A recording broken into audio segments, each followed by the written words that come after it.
Now, it is on to the great Charles Tarbey. He's going to be telling us about Super Saturday, which we've just missed out on, or it's just gone, and what happened with the auction clearance rates. What happened with Melbourne and the football and the 50 auctions that went up, and the week before, the whole thing's changed. And you're still hearing, have you heard any ruffling noises about the fact that the market's dying? Have you still hearing that? I've heard that, but I've always been told that good properties always sell. It's incredible, isn't it? Week after week, we've been hearing about this decline. Well, wrong again. 72% was a national clearance rate. So there it sits, Sydney, and this time last year was 67.8, so we're still better. And Sydney came in at 72.8%. Melbourne 74.1.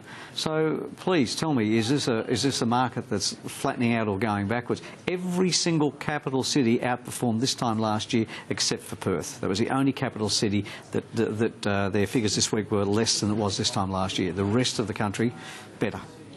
Very quick, I've got to speak in Adelaide this week. I'm sorry? What's going on in Adelaide? Well, you're speaking there this week. Yeah. So what's the next thing we have to talk about? I Okay. just think that's all. That's very important, isn't it? We don't want to take away from that. We'll talk about homes advertised I'll talk for about sale Adelaide in a second. Advertised for sale, it's been an increase, which is great, 1.42% over this time last week. So there's more stock now, 0.71% more stock than this time last year. So that climb is starting to occur. And you talk about Adelaide, it's still a strong city. Clearance rate's still very good in Adelaide, but listing numbers are coming through. Some of the areas are struggling, but other parts of Adelaide are doing very well.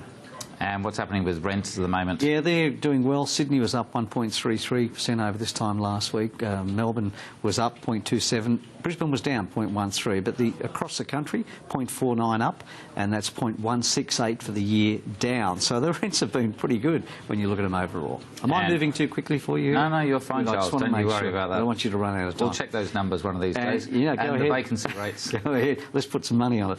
The vacancy rates, Sydney again, really good, 2.27%. Melbourne 3.56%. Perth is better than this time last week. It was 6.29%. Last week it hit the 7s.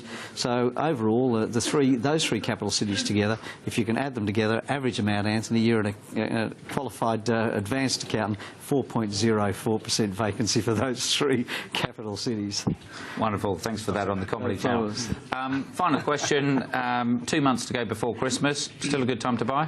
I think so. I think it's always a good time to buy in Australia right now.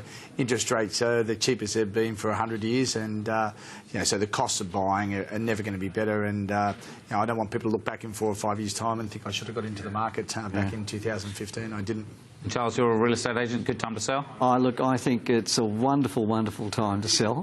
Go away. The reality is that it's all back to your circumstances. If you're selling, buy at the same time. Don't sell and not buy. That's just the best advice I can give right now. Charles Tarbey and Nancy Bell, good to see you guys. Thanks for joining us on the show, and thanks for joining us at home. We'll be back next week. Until then, I'm Chris Gray. Good night.